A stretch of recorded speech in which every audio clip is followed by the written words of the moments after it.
हबीब Ali बुरकीबा Tunis के बानी हैं, वकील और सियासतदान थे। क़ायद-ए-आज़म मोहम्मद अली जिन्नाह और अतातुर्क के फ़ैन थे और पाकिस्तान की तश्कील के वक्त मिस्र में पनाह गज़ीन थे। पाकिस्तान बना तो हबीब अली बुरकीबा ने क़ायद-ए-आज़म को मुबारकबाद का टेलेक्स भिजवाया और इसके साथ ही त्यूनिस और पाकिस्तान के सिफारती ताल्लुकात का आगाज़ हो गया। त्यूनिस पर उस वक्त फ्रांस का कब्जा था। बुरकीबा के साथी आज़ादी के लिए लड़ रहे थे। पाकिस्तान इस वक्त अक़वाम मुत्तहिदा के अहम तरीन बेंचों का अहम तरीन मेंबर था। सर ज़फ़रुल्लाह चौधरी वज़ीर ख़ारजा और पतरस बुखारी अक़वाम मुत्तहिदा में पाकिस्तान के मुस्तक़िल मंदूब थे। ये दोनों ग़ुलाम कौमों के हमदर्द और आज़ादी के दाई थे। उन्होंने शुमाली अफ्रीका के लीडरों की मदद शुरू कर दी।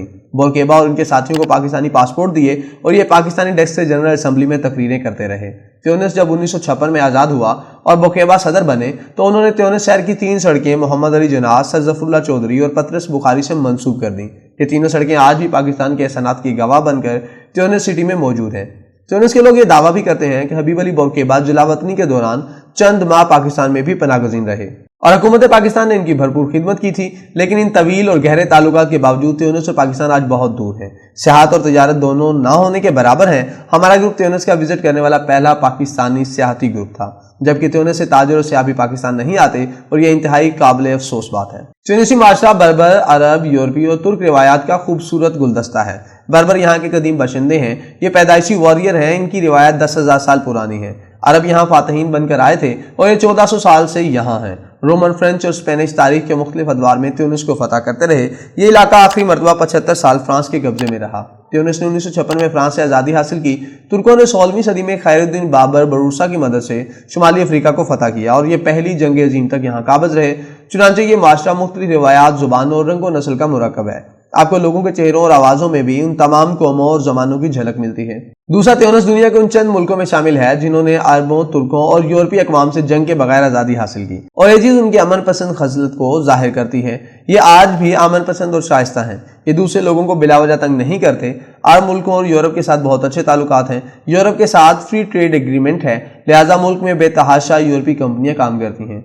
ख़वातीन बाएतमाद और तगड़ी हैं। आपको गलियों, बाजारों और सड़कों पर ख़वातीन बेखौफ चलती फिरती दिखाई देती हैं। फार्मेसी का पूरा कारोबार ख़वातीन के हाथ में है। त्यूनिस की वज़ीर आज़म भी खातून है। नजला बोदेन को अरब दुनिया की पहली खातून वज़ीर आज़म का एजाज़ हासिल है। त्यूनिस इस पर फ़ख्र भी करता है। आप मुल्क में किसी जगह निकल जाएं, आपको सड़क पर हिजाब भी नजर आएगा, स्कर्ट भी और जीन्स भी, और ये तमाम ख़वातीन मर्दों के साथ एतमाद से चलती हैं, फिरती हैं और गुफ्तगू करती दिखाई देंगी। यहूदियों का कदीम तरीन सेनागोग त्यूनिस के जजीरे में जरबा में है। जरबा में यहूदियों के पुराने खानदान भी मौजूद हैं। ये स्पेनिश यहूदी हैं। 1492 में सुकूत गरनाता के बाद ईसाई फातहीन ने मुसलमानों के साथ यहूदियों को भी स्पेन से निकाल दिया था। इस वक्त तुर्की में बायज़ीद दोम की हुकूमत थी। सुल्तान ने स्पेनिश यहूदियों को पनाह दे दी थी। चुनांचे हज़ारों यहूदी कश्तियों पर बैठकर इस्तांबुल और अनातोलिया आ गए। हुकूमत ने इन्हें बालात के इलाके में आबाद कर दिया। अनातोलिया में भी बड़ी तादाद में यहूदी आबाद हुए। त्यूनिस, अल्जीरिया और मोरक्को इस वक्त तुर्कों के कब्जे में थे, लिहाजा हज़ारों यहूदी खानदान इस्तांबुल की बजाय इन मुल्कों में भी आकर बस गए। जरबा के यहूदी भी इनमें शामिल थे और यह 500 साल से त्यूनिस में रह रहे हैं। त्यूनिस के लोग मालिकी फ़क़ा को मानते हैं और मुल्क की तमाम मस्जिदें हुकूमत के कंट्रोल में हैं। मौज़िन और इमाम दोनों सरकारी मुलाजिम होते हैं। अजान एक ही वक्त में होती है और आहिस्ता आवाज़ में होती है। खुतबा हुकूमत की तरफ से वसूल होता है और इमाम इसे कागज़ से पढ़कर सुना देता है। ये अपनी तरफ से एक लफ्ज़ भी नहीं बोल सकता। हमारे ग्रुप को जुमा की नमाज जमात पढ़ने का इत्तेफाक हुआ। हम लोग मस्जिद के इंतज़ाम से बहुत मुतासिर हुए। इस्तंजा खाने और इमारत की पुश्त पर फासले बनाए गए हैं, जिसकी वजह से मस्जिद हर किस्म की बू और नमी से महफूज थी।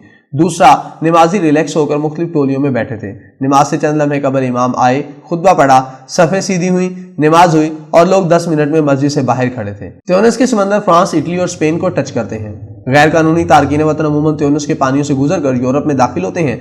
इन तीनों मुल्कों ने ह्यूमन ट्रैफिक रोकने का ठेका भी त्यूनिस को दे रखा है, लिहाजा इंसानी स्मगलरों की कश्तियाँ अपनी पानियों में रोक लेती हैं और इनकी खिदमात की एवज़ यूरोप से करोड़ों डॉलर वसूल करते हैं। ये फुटबॉल के शैदाई हैं।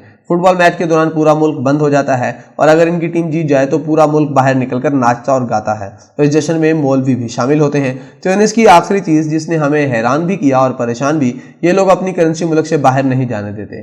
लिहाजा एयरपोर्ट पर वापसी पर हमारे लोगों को इस ज़मन में परेशानी का सामना करना पड़ा। ये 1600 से ज़्यादा डॉलर्स और यूरोज़ बाहर नहीं जाने देते। चुनांचे आप अगर त्यूनिस का विजिट करना चाहते हैं तो वापसी पर आपकी जेब में लोकल दिनार और 1600 डॉलर्स या यूरोज़ से ज़्यादा रकम नहीं होनी चाहिए, वरना कस्टम एहलकार आपकी इजाफी रकम जब्त कर लेंगे। हमारे चंद साथियों के साथ ये हुआ, ये अपनी रकम से महरूम हो गए।